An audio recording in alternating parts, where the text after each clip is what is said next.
Good day, Ma'am Kat. I am Salome Dimera from BE Ed 3A. So, this is my instructional materials base game nga akong gitawag og ball drop challenge and the interaction game. So, niun ni siya pagduwa. So, this is my instructional materials made of recyclable materials. So as you can see, this is the kanang disposable cup, and this materials is made of cartoon which is wala na gamita. So unsaon man ni siya pagduwa? Nganion ni siya pagduwa? Dinhi nga box is para ni sa living things, and diri nga box is for non-living things. So naay duha ka bola diri. So ilaha ang students is ilaha ng dunganon paghulog ingana.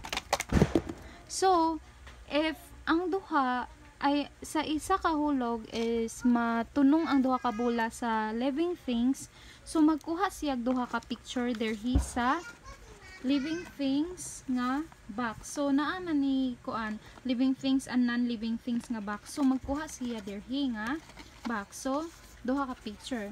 Iha nang i-explain unsay interaction nila duha. So di ba kaning seabird or nakalimutan sa pangalan ni is mukaon siya og clams. So ang tawag ani is the bird eat the clams. So ang tawag ani nga interaction or relationship is predation.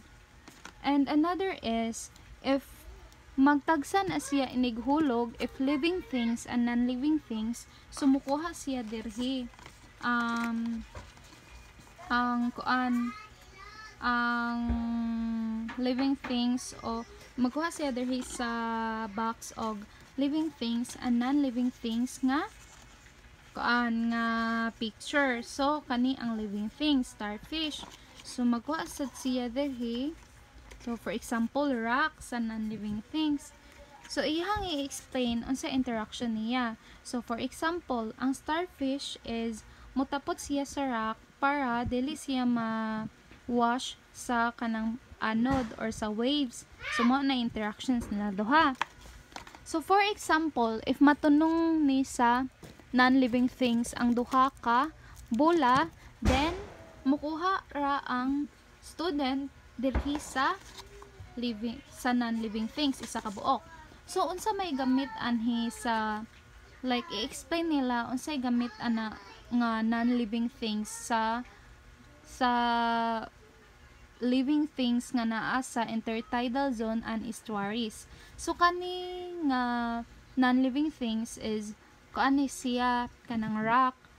So di ba ang gamit sa rock is naghelp siya nga para naay ma-shelter or naay kataguan ang mga uban nga living things nga naa sa estuaries og intertidal zone.